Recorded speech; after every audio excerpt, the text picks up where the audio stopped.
कल हमारे पास मंत्री जी का भी फ़ोन आया था। टीमें और बढ़ाई जा रही हैं, ड्रोन भी नए खरीदे हैं और लगातार अब इधर रुख किया है, आगे बढ़ा है तो संभावना बढ़ी है कि भेड़िया जल्दी पकड़ा जाएगा, क्योंकि वो अपनी मान से जहां वो रह रहा था वो 10-5 किलोमीटर के एरिया में ही दाएं बाएं जा रहा था, लेकिन अब लगभग 20-22 किलोमीटर आगे बढ़ करके आया है। तो उम्मीद है मार्क भी उसके मिले हैं और वहाँ पर टीम भी तैनात है जो इसमें ड्रोन से सर्च कर रही है। बधावन साहब भी वहीं पे हैं, वहीं और अन्य भी डीएफओ भी हैं। उम्मीद है कि पकड़ा जाएगा। माननीय योगी आदित्यनाथ जी भी इसकी समीक्षा कर रहे हैं, उन्होंने कड़े निर्देश दिए हैं। और आपने देखा कि इसी केस से संबंधित 2 बार प्रमुख वन संरक्षक आदरणीय रेणु सिंह जी आ चुकी हैं। अब आप समझिए कि कितनी गंभीरता से ले रही हैं। घटना घटी है, वैसे डीएमएसपी आई हैं, सारे अधिकारी आए हैं, रात में ही डीएफओ आ गए हैं, सर्च किया है, एसओ साहब आ गए हैं और कम से कम हमारे ख्याल से 150 से ऊपर की संख्या वन विभाग की, चाहे श्रावस्ती की हो, चाहे गोंडा की हो, चाहे बहराइच की हो, चाहे बधावन साहब नेतृत्व कर रहे हों, सब लोग लगे हुए हैं। सरकार पूरी निष्ठा के साथ और ईमानदारी के साथ अपने अधिकारियों कर्मचारियों के साथ लगी हुई है और निरंतर जागृत कर रही है। ये नया क्षेत्र चुन लिया, उधर दबाव जब बढ़ा और रात में हो हल्ला होता रहा, लोग जगते रहे, तो आगे की तरफ बढ़ा है।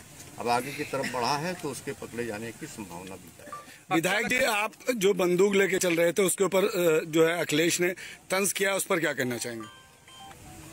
अगर वो लोग भी इसी तरह से जनता के साथ खड़े रहते, जनता का सहयोग करते दुख सुख में, तो आज उनकी स्थिति ये न होती। अगर हम रात में जनता के लिए, जनता का मनोबल बढ़ाने के लिए हम उनके साथ अपनी राइफल लेकर के, लाइसेंसी राइफल लेकर के चल रहे हैं, उनके साथ जाग रहे हैं गांव में, तो उनको कौन सी दिक्कत आ रही है?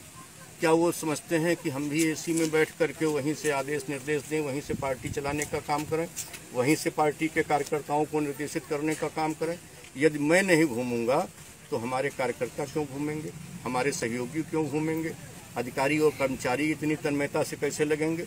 इसलिए जैसी सरकार होती है, जैसा नेतृत्व होता है, उसी तरह से अधिकारी और कर्मचारी भी काम करते हैं। जनपद बहराइच में विगत 2 माह से इस प्रकार की घटनाएं संज्ञान में आ रही हैं कि भेड़िए के कारण जो है छोटे बच्चों को या अन्य को जो है बार जो है चोटें लग रही हैं या कई जो है मृत्यु हुई है। कुल मिला के जो है विगत दिनों में 7 इस प्रकार की घटनाएं संज्ञान में आई थी और उसमें जो हमारे माननीय जनप्रतिनिधि हैं, जो पुलिस विभाग है, वन विभाग है, जो अन्य विभाग है, पंचायती राज, राजस्व विकास विभाग, ये सब लोग मिलकर काम कर रहे हैं। इन सब की यही है कि जन जागरूकता के माध्यम से लोग जो है खुले में ना सोएं, अपने घरों के अंदर सोएं या फिर छतों पे सोएं और कुछ दिन तक एहतियात रखें।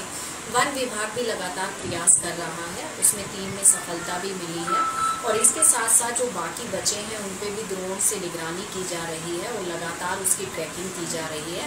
और मुझे जल्दी ही उम्मीद है कि जब सभी लोग मिलकर काम करेंगे तो जल्द ही हम उन लोगों को पकड़ लेंगे और इसमें गांव में जागरूकता का कार्यक्रम भी निरंतर चलता रहेगा। कितनों की मौत हुई है, मुआवजा कितनों को दिया गया है आपके द्वारा?